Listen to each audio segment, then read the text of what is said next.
The transport pod hissed open, releasing a gust of recycled air. Ethan Clark stepped out onto the landing platform, blinking in the harsh sunlight of Nera. The gravity felt slightly off, a constant reminder that he was no longer on Earth. Ethan inhaled deeply, savoring his first breath of alien atmosphere. The air carried an unfamiliar sweetness, like overripe fruit. All around him, the spaceport bustled with activity. Sleek shuttles zipped between towering structures of gleaming metal and glass. But beyond the port's borders, a sea of verdant jungle stretched to the horizon. A willowy figure approached, skin a pale lavender hue. "Dr. Clark, welcome to Nera." The alien's voice had an odd melodic quality. "I'm Zan, your liaison from the Botanical Institute." "Thank you," Ethan replied, extending his hand. Zan stared at it for a moment before awkwardly grasping it with long, slender fingers. "Your equipment has already been transferred to the lab," Zan said. "If you'll follow me, I'll show you to your quarters." As they walked, Ethan's gaze was drawn to the Narans around them. The aliens shared a basic humanoid body plan, but their proportions were elongated, almost ethereal. Most striking were their eyes, large and luminous, with no visible pupils. Ethan noticed several female Narans watching him intently. One smiled, revealing pointed teeth. He quickened his pace to keep up with Zan. "Is it common for your people to stare at off-worlders?" Ethan asked. Zan's brow furrowed. "Not typically, no. Perhaps they're simply curious about your research. Your work on rapid plant hybridization is quite renowned." "Right," Ethan muttered, but he couldn't shake the feeling that their interest was more personal. They boarded a sleek hover tram that whisked them through the sprawling research complex. Ethan glimpsed vast greenhouses and state-of-the-art labs. The tram finally stopped at a cluster of residential pods. "These will be your quarters," Zan said, gesturing to a domed structure. "The lab is just a short walk from here. You can get settled in, and I'll return in 2 hours to escort you to your orientation." Alone in his new home, Ethan unpacked his meager belongings. The pod was sparsely furnished but comfortable. A large window looked out over a small garden filled with alien flora. Ethan showered and changed into fresh clothes. As he was about to sit down and review his research notes, the door chimed. Puzzled, he opened it to find a female Naran standing there. Her silvery hair cascaded over bare violet shoulders.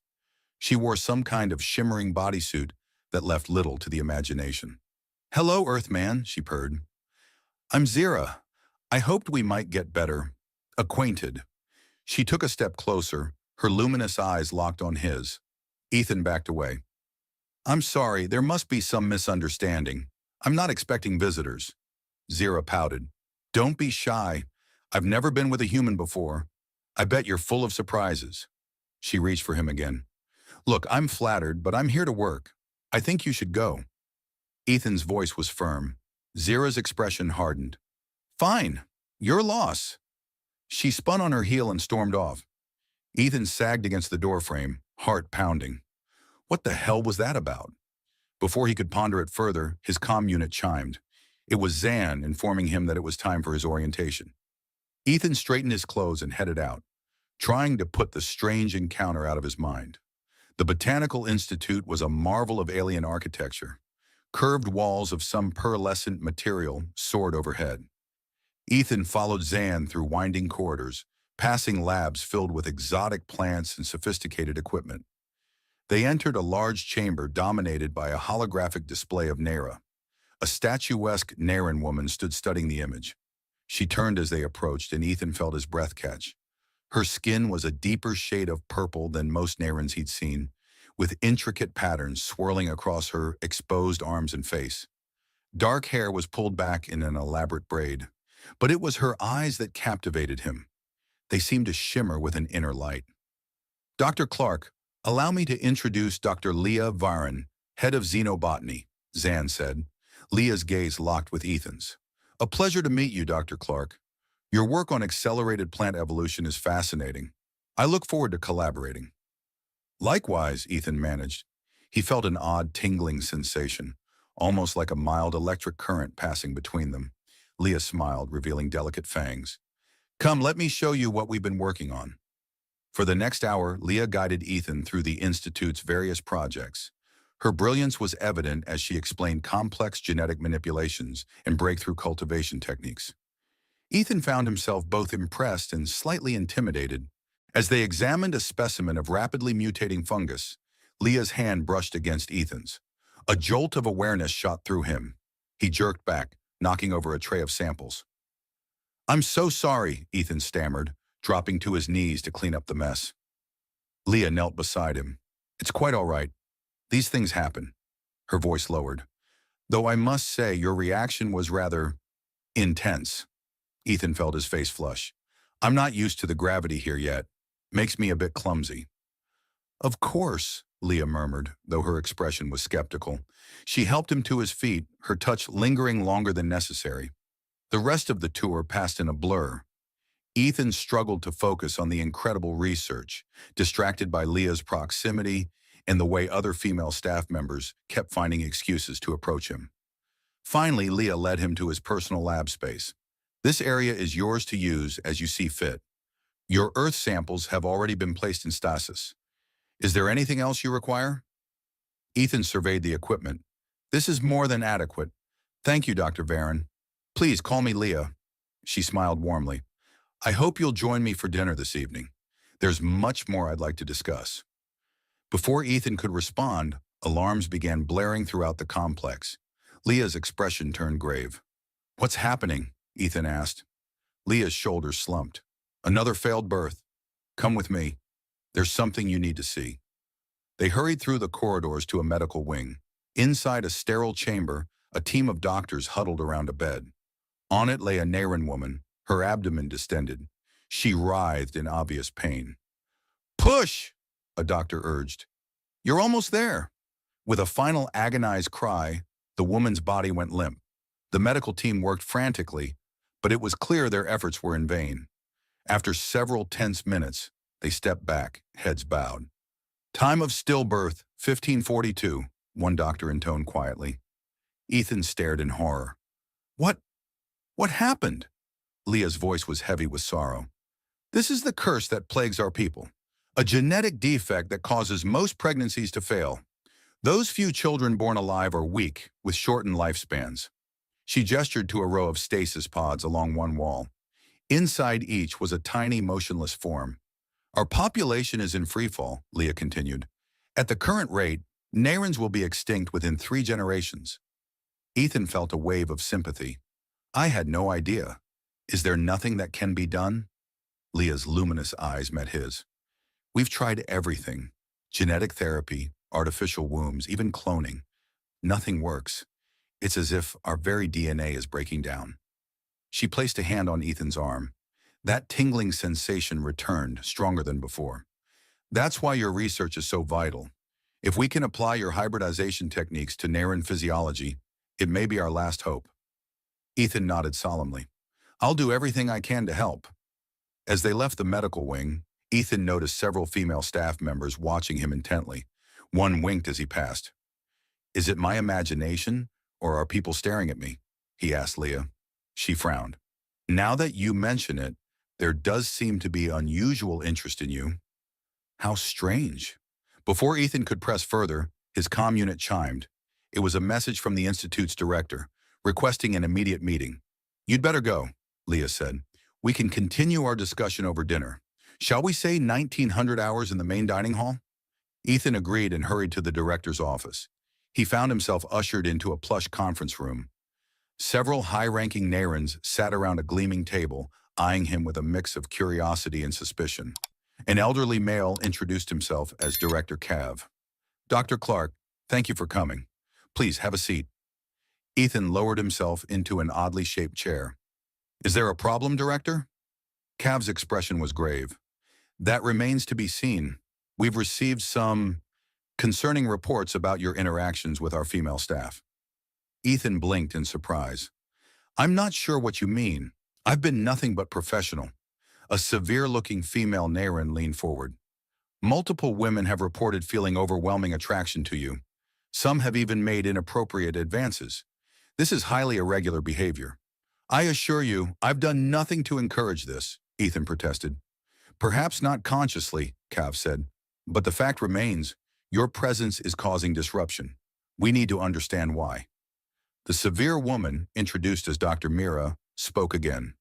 We'd like to run some tests, brain scans, hormone analysis, that sort of thing. Nothing invasive. Ethan hesitated. I'm not comfortable being treated like a lab specimen. Cav's tone hardened. Dr. Clark, need I remind you that you are a guest on our world? Your cooperation would be most appreciated. Ethan's mind raced. He didn't like feeling pressured, but he also didn't want to jeopardize his research. All right, he said finally. I'll submit to basic tests, but I want Dr. Varen to oversee them. The Narans exchanged glances. Very well, Cav agreed. Report to the medical lab first thing tomorrow. For now, you're dismissed. As Ethan left the office, his head was spinning. What the hell was going on?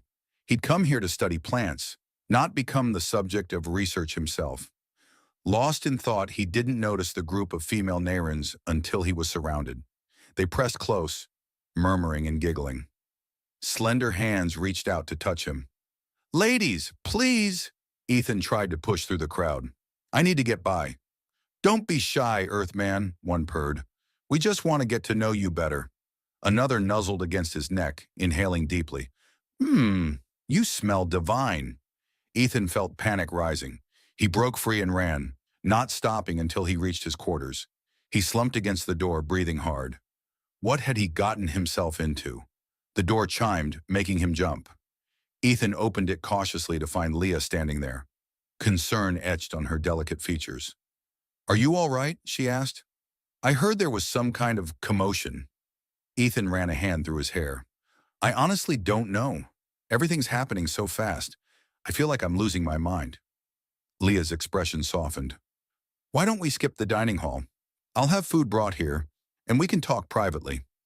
Ethan nodded gratefully. As Leah entered, he caught a whiff of her exotic scent. That tingling sensation returned, stronger than ever. He shook his head to clear it. Focus, he told himself. You need answers, not distractions.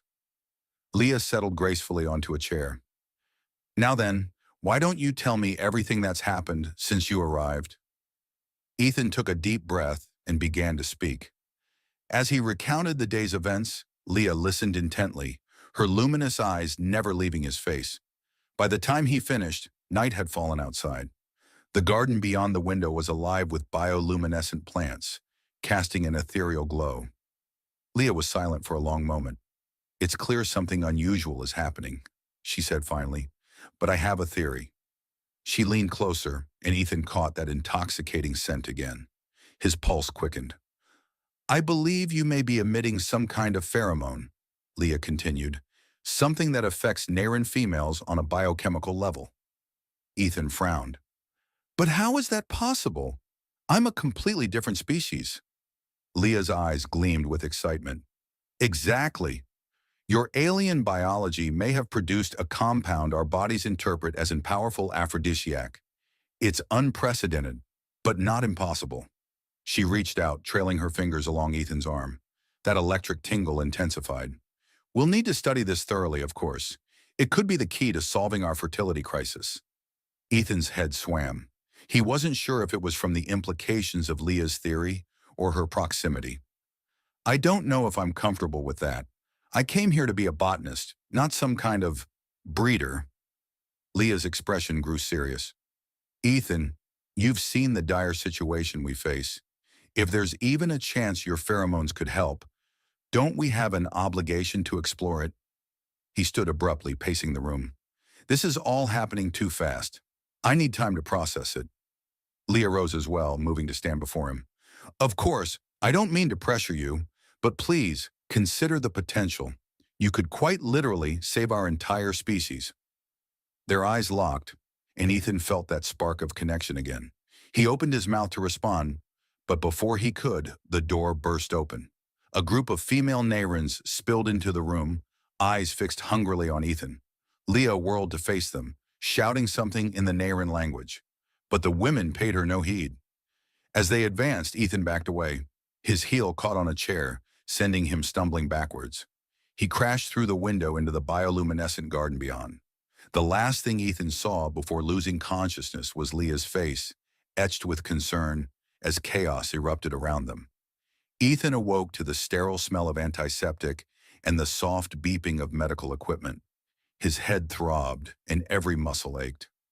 Slowly he opened his eyes, squinting against the harsh light of the medical bay. "Welcome back," a familiar melodic voice said. Ethan turned his head to see Leah sitting beside his bed, her luminous eyes filled with concern. "What happened?" he croaked. "You fell through the window," Leah explained, offering him a glass of water. "Fortunately, the bioluminescent flora broke your fall. You've been unconscious for 2 days." Ethan sipped the water gratefully. "And the women who broke into my quarters?" Leah's expression darkened. "Detained and reprimanded. The incident has been contained for now." "For now?" Ethan echoed. "Word is spreading about your unique effect on Nayran females," Leah said. "The Institute is doing its best to control the information, but—" She trailed off, shaking her head. Ethan struggled to sit up. "We need to figure out what's causing this. If my presence is going to cause chaos, maybe I should leave." "No!" Leah's hand shot out, gripping his arm. That familiar tingling sensation rippled through him. "Your pheromones could be the key to saving our species. We need to study this phenomenon." Ethan hesitated. "I'm not sure I'm comfortable being a test subject." Leah's eyes softened. "I understand your reservations, but think of the potential. If we can isolate and synthesize the compound you're producing, we might be able to cure our genetic defect." Ethan mulled it over. The idea of being poked and prodded didn't appeal to him, but he couldn't deny the importance of the research. And if he was honest with himself, the prospect of working closely with Leah held its own appeal. "All right," he said finally. "I'll do it. But on one condition, you oversee all the tests personally." Leah's face lit up with a dazzling smile. "Of course. We'll start as soon as you're cleared by the medical staff." Over the next few weeks, Ethan split his time between his original botanical research and a battery of tests designed to unravel the mystery of his pheromones. Blood draws, skin samples, and brain scans became routine. Through it all, Leah was a constant presence, her brilliant mind working tirelessly to piece together the puzzle. As they worked side by side, Ethan found himself increasingly drawn to the Nayran scientist. Her passion for her work was infectious, and her quick wit kept him on his toes. He caught himself staring at the graceful curve of her neck, the way her eyes sparkled when she made a breakthrough. One evening, as they pored over test results in Leah's private lab, Ethan's hand brushed against hers. The now familiar tingle of awareness shot through him, stronger than ever. Leah's breath caught, and she looked up at him, pupils dilated. "Ethan," she murmured, leaning closer. "I think we should discuss the elephant in the room." He swallowed hard. "Which elephant would that be?" "The undeniable attraction between us," Leah said, her voice low and husky. "I've tried to maintain professional distance, but I can't ignore it any longer." Ethan's heart raced. "I've felt it too, but I wasn't sure if it was just your reaction to my pheromones, or—" Leah silenced him with a finger to his lips. "It's more than that. Yes, your scent is intoxicating, but it's your mind, your passion, your kindness that truly draw me to you." Their lips met in a searing kiss. Ethan felt as if every nerve ending in his body had come alive. He pulled Leah closer, marveling at the alien yet familiar feel of her body against his. When they finally broke apart, both were breathing heavily. Leah's skin seemed to glow with an inner light. "Well," she said, a bit shakily, "that was—" An alarm blared, making them both jump. Leah rushed to her computer terminal, fingers flying over the holographic interface. Her eyes widened. "It's the latest batch of test embryos," she said. "They're surviving, developing normally. Ethan, I think we've done it." They hurried to the genetics lab, where a team of scientists huddled around a bank of artificial wombs. Inside, tiny forms floated in nutrient-rich fluid, their vital signs strong and stable. "It's unprecedented," one researcher said, voice filled with awe. "We introduced a synthesized version of Dr. Clark's pheromones to the embryos, and it seems to have neutralized the genetic defect." Leah turned to Ethan, eyes shining with unshed tears. "Do you understand what this means? You've given us hope for a future." News of the breakthrough spread like wildfire.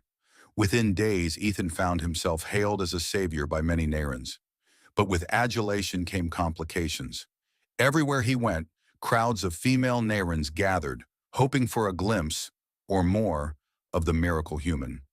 Some grew bold, attempting to break into his quarters or corner him in isolated areas of the Institute. Leah did her best to run interference, but the constant attention was wearing on both of them. Their budding relationship struggled under the strain. "I can't take much more of this," Ethan said one evening, collapsing onto the couch in Leah's private quarters. "Today, a group of women ambushed me in the greenhouse. One of them tried to tear off my clothes." Leah's jaw clenched. "This is getting out of hand. I'll speak to security about increasing your protection." Ethan ran a hand through his hair. "It's not just the physical danger. I feel like a piece of meat. And seeing all those women throw themselves at you, it's not easy." Leah sat beside him, taking his hand. "I know. Believe me, I'm not enjoying it either. But we're making progress on synthesizing your pheromones. Once we perfect the formula—" A chime interrupted her. Leah activated her comm unit, frowning at the holographic message that appeared. "What is it?" Ethan asked. "An emergency council meeting has been called," Leah said, her expression grim. "It seems not everyone is thrilled about our little breakthrough." They arrived at the council chambers to find the room in an uproar. A tall, imposing Naran male stood at the podium, his voice booming over the din. "We cannot allow this abomination to continue," he thundered. "This human's interference threatens the very fabric of our society." Leah leaned close to Ethan. "That's Zor," she whispered, leader of the Conservative Party. "He's been vocal about maintaining the purity of Naran bloodlines." Zor's gaze locked onto Ethan, his eyes narrowing. "There he is, the so-called savior. Tell me, human, do you enjoy corrupting our women, spreading your taint throughout our population?" Ethan stepped forward, anger bubbling up. "I haven't corrupted anyone. I'm trying to help your people survive," Zor sneered. "By turning our females into rutting animals? By replacing our pure Naran genetics with half-breed monstrosities?" "That's enough," Leah shouted, moving to stand beside Ethan. "Zor, you're letting fear and prejudice cloud your judgment. The pheromone treatment doesn't alter Naran DNA. It simply allows embryos to develop normally." "So you say," Zor retorted, "but I've seen the reports. Increased aggression, reckless behavior, all stemming from exposure to this human's influence." Murmurs rippled through the chamber. Ethan could see uncertainty on many faces. "Those are temporary side effects," Leah argued. "Once we perfect the synthetic version—" Zor cut her off with a dismissive wave. "More promises, more alien science. I say we've had enough. I move to immediately deport this human and ban all further research into his pheromones." The chamber erupted into chaos. Shouting matches broke out between Zor's supporters and those in favor of continuing the research. Ethan felt overwhelmed by the cacophony of alien voices. "Order!" Director Cav's voice boomed over the din. "We will have order." Slowly the noise subsided. Cav surveyed the room, his expression grave. "This is clearly a matter that requires careful consideration. I propose we table any decisions until a full review of Dr. Clark's research can be conducted." Zor opened his mouth to protest, but Cav silenced him with a look. "In the meantime, Dr. Clark's work will continue under strict supervision. We will reconvene in 1 week to discuss our findings." As the crowd began to disperse, Zor approached Ethan and Leah. "This isn't over," he growled. "Your presence here is an affront to nature. One way or another, I will see you removed from our world." Ethan met his gaze steadily. "I'm not going anywhere. Not while there's a chance I can help." Zor's eyes narrowed. "We shall see." He turned on his heel and strode away. Leah sagged against Ethan. "That could have gone better." He wrapped an arm around her waist. "At least we bought some time, but Zor's not going to give up easily." "No, he won't," Leah agreed. "We need to redouble our efforts. If we can produce viable results before the next council meeting, it will be harder for him to argue against the research." Over the next few days, Ethan and Leah threw themselves into their work with renewed vigor. They refined the pheromone formula, conducted new trials, and prepared mountains of data to present to the council. But as they worked, a new complication arose. News of the miracle human had spread beyond the confines of the Institute. Crowds began to gather outside, demanding access to Ethan. Some claimed his presence alone could cure their infertility. It's madness out there, Zan reported, returning from a supply run. People are calling you the savior of Nera. There's talk of building temples in your honor. Ethan blanched. That's insane. I'm just a scientist, not some kind of messiah. Leah frowned. This is exactly the kind of hysteria Zor will use against us. We need to find a way to calm things down. Before they could discuss it further, an alert chimed on Leah's computer. She pulled up a holographic display, her eyes widening. It's the latest batch of embryos, she said. They're viable. All of them. Ethan leaned in, studying the readouts. How is that possible? Even with the pheromone treatment, we were only seeing a 60% success rate. Leah's fingers flew over the interface. I don't know. Something's different this time. The cellular stability is off the charts. They hurried to the genetics lab, where a team of researchers was already gathered around the artificial wombs. Inside, dozens of tiny Neran fetuses floated peacefully, their vital signs strong and steady. It's unprecedented, one scientist said, voice filled with awe. We've never seen development this robust, not even in our healthiest natural pregnancies. Leah turned to Ethan, her eyes shining. Do you know what this means? If we can replicate these results, we could not only cure our infertility, but potentially enhance our species' overall health and longevity. Ethan felt a mix of elation and unease. It's incredible, but aren't you worried this might play into Zor's fears? If the treatment is actually altering Neran physiology? It's not altering our fundamental DNA, Leah argued. It's simply allowing our bodies to reach their full potential. This could be the key to our survival as a species. Before Ethan could respond, alarms began blaring throughout the complex. Red warning lights flashed, and the lab's security shutters slammed down. What's happening? Ethan shouted over the din. Leah rushed to a computer terminal. We're in lockdown. There's been a security breach. Oh no. What is it? Leah's face was pale. The crowd's outside. They've broken through the perimeter. They're inside the institute. Ethan's blood ran cold. They're coming for me, aren't they? Leah nodded grimly. We need to get you out of here. There's an emergency escape pod in my private lab. If we can reach it. The lab door shuddered as something heavy slammed against it. Muffled voices could be heard on the other side, growing louder and more frenzied. No time, Ethan said.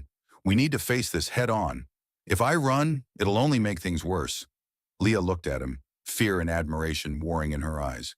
You're right. But Ethan, be careful.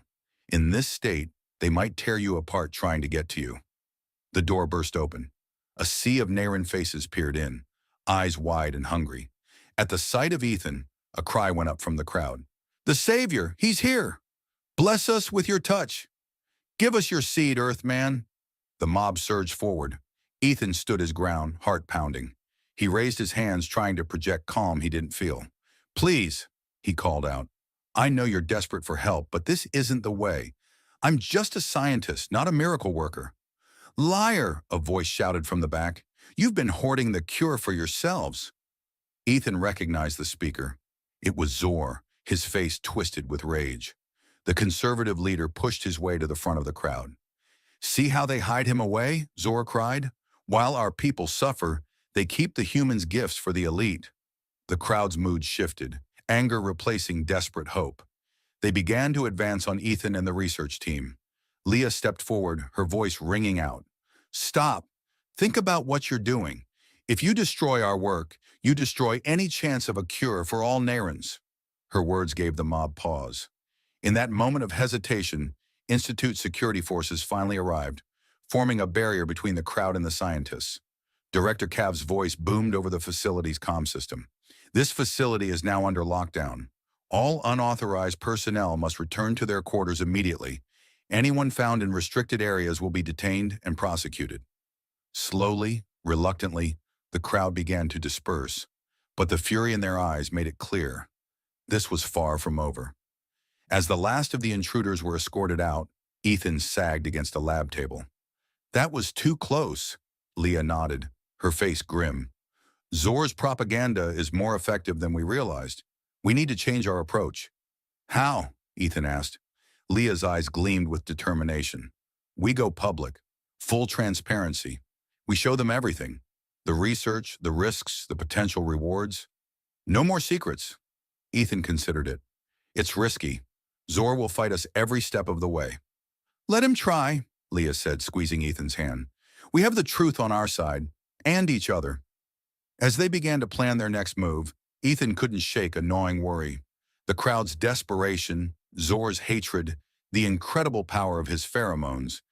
It was a volatile mix, one that could save Nera or tear it apart. Whatever came next, Ethan knew his life would never be the same. He was no longer just a botanist from Earth. For better or worse, he had become a catalyst for change on an alien world. The fate of an entire species now rested in his hands. The days following the security breach were a whirlwind of activity.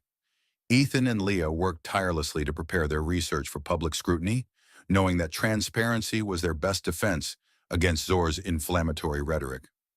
As they pored over data in Leah's lab late one night, Ethan noticed her falter. She pressed a hand to her abdomen, face paling. Leah, are you all right? Ethan asked, concern etching his features. She waved him off.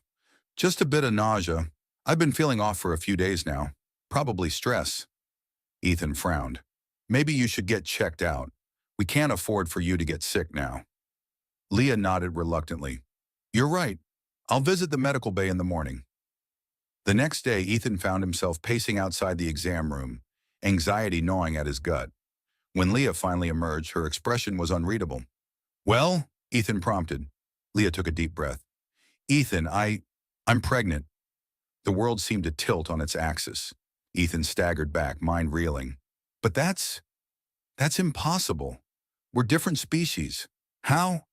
I don't know, Leah said, her voice a mix of wonder and fear. The doctors are baffled.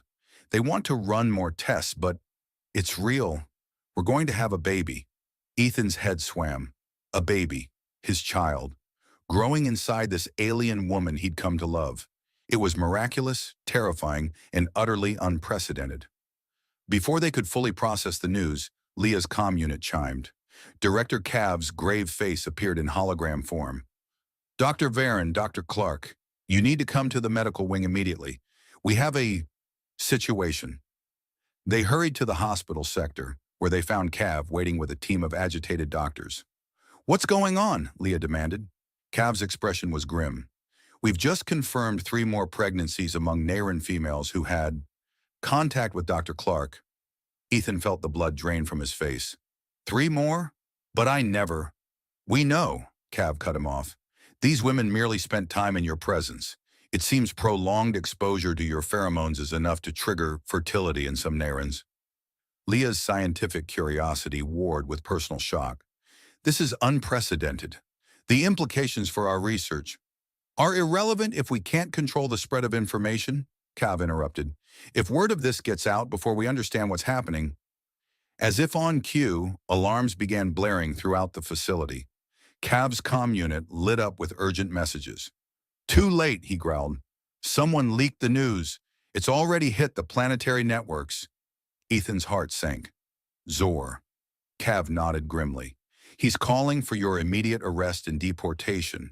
Claims you're a threat to the genetic purity of our species. That's insane, Leah protested. These pregnancies could be the key to saving our people.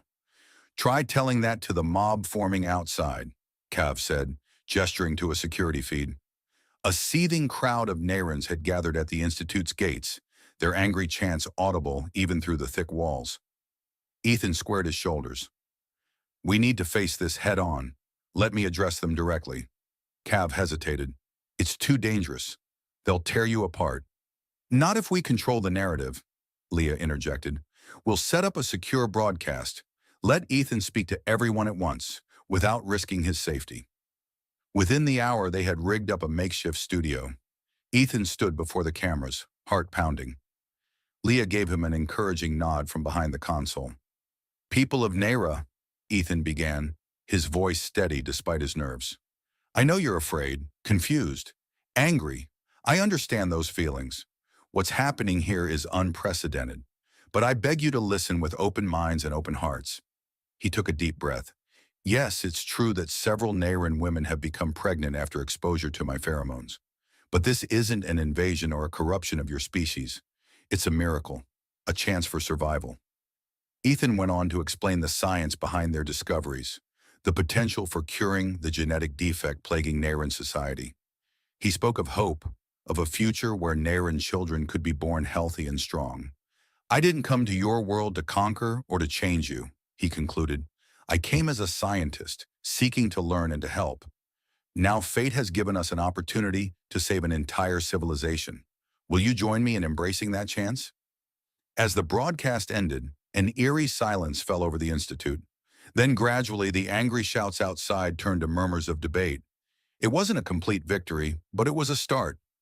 The following weeks were a maelstrom of medical exams, press conferences, and heated debates. Ethan and Leah found themselves at the center of a planet-wide controversy. For every Naren who hailed them as saviors, another decried them as a threat to their way of life. Zor and his conservative faction pushed hard for Ethan's expulsion, painting lurid pictures of a future overrun by human Naren hybrids. But as more data emerged on the developing fetuses, public opinion began to shift. The hybrid embryos were thriving, showing none of the genetic defects that had plagued pure Naren pregnancies for generations. More remarkably, preliminary tests suggested they might be immune to the infertility plaguing their species. As Leah's pregnancy progressed, she became a symbol of hope for many Narens. Her public appearances drew huge crowds, with many reaching out to touch her swollen belly as if it were a talisman of good fortune. But the controversy was far from over. One evening, as Ethan and Leah returned to their quarters after a long day of tests and interviews, they found the door forced open. Inside, the room had been ransacked. Scrawled across one wall in phosphorescent paint were the words, "Race Traitor." Leah sagged against Ethan, her usual composure cracking. "I can't take much more of this," she whispered. "The constant scrutiny, the threats. Sometimes I wonder if it's worth it." Ethan held her close, feeling the subtle swell of her abdomen against him. "It is," he said firmly. "What we're doing here is bigger than us. It's about the future of an entire world." Before Leah could respond, her comm unit chimed with an urgent message. One of the other pregnant Narens had gone into labor. They rushed to the medical center where a tense crowd had already gathered. Zor and his supporters were there, faces twisted with disgust. But so were many ordinary Narens, drawn by curiosity and cautious hope. Hours ticked by. Ethan paced the waiting room, acutely aware of the hostile stares boring into him. Leah sat in quiet meditation, one hand resting protectively over her own unborn child. Finally, a doctor emerged, looking exhausted but elated. "The birth was successful," she announced. "Mother and child are both doing well." A collective gasp went up from the crowd. Zor shouldered his way forward. "Let us see this abomination," he demanded. The doctor hesitated, then nodded. She led them to a viewing window, behind which lay a tired-looking Naren woman. In her arms was a tiny bundle. As they watched, the infant stirred. Tiny fists waved in the air, and then, impossibly, the baby opened its eyes. A hush fell over the onlookers. The child's eyes were unmistakably Naren, large, luminous, with no visible pupils. But instead of the solid color typical of their race, these eyes were flecked with bits of white sclera, giving them a starry, otherworldly appearance. "By the ancients," someone whispered, "it's beautiful." Even Zor seemed taken aback. He opened his mouth as if to speak, then closed it again, lost for words. The doctor's voice cut through the awed silence. "Preliminary tests show the infant to be in perfect health. More importantly, we've detected none of the genetic markers associated with our species' infertility." A ripple of excitement went through the crowd. Ethan felt a surge of triumph. This was the proof they'd been waiting for. The mood shifted rapidly after that. Narens who had been calling for Ethan's expulsion now hailed him as a savior. The Institute was flooded with messages from infertile couples, begging for access to his pheromones. But Zor wasn't finished. As Leah's due date approached, he launched a desperate final campaign. He claimed the hybrid children would be a drain on Naren resources, that they would never truly fit into society. He stoked fears of Earth, using this as a foothold for invasion. It all came to a head the night Leah went into labor. As she was rushed to the medical center, reports came in of riots breaking out in several major cities.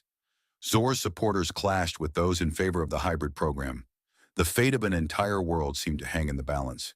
Ethan barely registered the chaos. His entire focus was on Leah, on the miracle unfolding before him. He held her hand through hours of labor, marveling at her strength and determination. And then, with a final push and a cry that seemed to echo across the stars, their child was born. The infant's wail cut through the din of the rioting outside. As the doctor placed the tiny being in Leah's arms, Ethan felt his breath catch. Their daughter was exquisite. Her skin was a pale lilac, softer than a Naren's, but with a subtle iridescence. Tufts of dark hair crowned her head, and when she opened her eyes, they were that same mesmerizing blend of Naren luminescence and human whites. "She's perfect," Leah breathed, tears streaming down her face. As word of the birth spread, the riots began to quiet. Narens gathered around comm screens and holo projectors, eager for a glimpse of this new life, this symbol of hope for their dying world. In the days that followed, Ethan and Leah presented their research to the Naren High Council. They detailed their work on synthesizing the human pheromones, explaining how controlled hybridization could save their species from extinction. "We stand at a crossroads," Ethan told the assembled leaders. "You can cling to the past, to notions of genetic purity that will lead only to your extinction. Or you can embrace a future of diversity, of strength through unity, with another species that wants only to help you thrive." The council chambers erupted in debate. But as the discussion wore on, it became clear which way the tide was turning. Even some of Zor's staunchest allies were swayed by the undeniable evidence before them. In the end, the vote was nearly unanimous. The hybridization program would continue under careful regulation, and Earth would be formally invited to establish diplomatic relations with Nera. As Ethan and Leah left the council chambers, they found Zor waiting for them. The once imposing politician seemed diminished somehow, the fire gone from his eyes. "You've won," he said simply. "I only hope for all our sakes that you're right about this." Ethan met his gaze steadily. "It won't be easy. There will be challenges we can't even imagine yet, but together we have a chance. That's more than your people had before." Zor nodded slowly. "Perhaps. Time will tell." He turned and walked away, shoulders slumped under the weight of a changing world. In the months that followed, Naren society began a remarkable transformation. As more hybrid children were born, all showing the same resilience to the genetic defect, hope blossomed across the planet. The synthesis of human pheromones allowed for widespread treatment of infertility. Controlled hybridization programs were established, carefully monitored to maintain genetic diversity. Diplomats from Earth arrived, opening new avenues of cultural and scientific exchange. Through it all, Ethan and Leah's daughter became a symbol of this new era. They named her Nova, a new star, born from the union of two worlds. As Ethan stood on the balcony of their home, cradling Nova while Leah worked in her lab below, he marveled at the twists of fate that had brought him here. He had come to Nera as a botanist, seeking only to study alien plants. Instead, he had found love, sparked a revolution, and helped save an entire civilization. The future was uncertain, filled with challenges and wonders he could scarcely imagine. But as Nova cooed softly in his arms, her starry eyes gazing up at him with unconditional trust, Ethan knew one thing for certain. Whatever came next, they would face it together. A family forged across the stars, bridging the gap between two worlds and opening the door to a universe of possibilities.